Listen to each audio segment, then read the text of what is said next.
দিনারে BJP নেতার বাড়িতে হামলার অভিযোগ, বাড়ি ভাঙচুর করা হয়েছে বলেই অভিযোগ উঠেছে তৃণমূলের বিরুদ্ধে। ভেটাগুড়ি ১ নম্বর গ্রাম পঞ্চায়েতের ঘটনা, হামলা চালানোর অভিযোগ অস্বীকার করেছে তৃণমূল।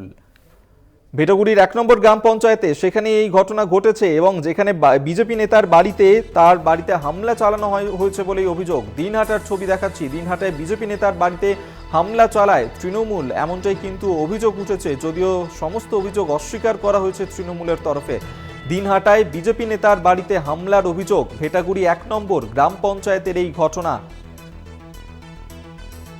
রবিউল হোসেন এই মুহূর্তে আমাদের সঙ্গে টেলিফোনে রয়েছেন, প্রতিনিধি বিস্তারিত জানবো। রবিউল, দিনহাটায় সেখানে বিজেপি নেতার বাড়িতে হামলা চালানো হয়েছে বলে অভিযোগ করা হচ্ছে তৃণমূলের বিরুদ্ধে। এই অভিযোগ কি অভিযোগ করছেন ওই বিজেপি নেতা?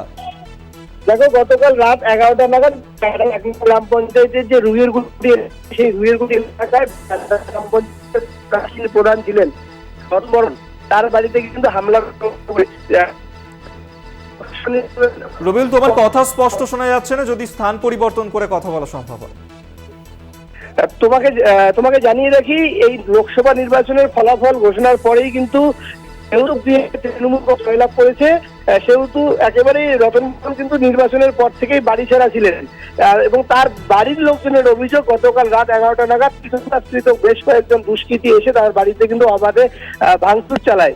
যদিও এই বিষয়ে এখন পর্যন্ত রতন বর্মনের কোনো প্রতিক্রিয়া পাওয়া যায়নি, তবে এই বিষয়ে দিনহাটা ১ নং ব্লক তৃণমূল কংগ্রেসের যিনি সভাপতি রয়েছেন অনন্ত বর্মন, তিনি কিন্তু জানাচ্ছেন যে তৃণমূল কংগ্রেস এই ঘটনার সঙ্গে কোনোভাবেই জড়িত নয়। তারা চায় ভেটাগুড়ি শান্ত থাক।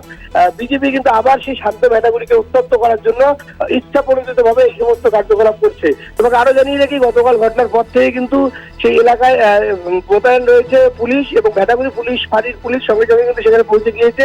এখনো কিন্তু পুলিশ সেখানে রয়েছে। তবে প্রাক্তন প্রধানের বাড়িতে ভাঙচুরের ঘটনায় ইতিমধ্যে কিন্তু এলাকায় উত্তেজনা সৃষ্টি হয়েছে। বেশ, ধন্যবাদ তোমায় রবিউল হোসেন, আমাদের সঙ্গে টেলিফোনে ছিলেন প্রতিনিধি।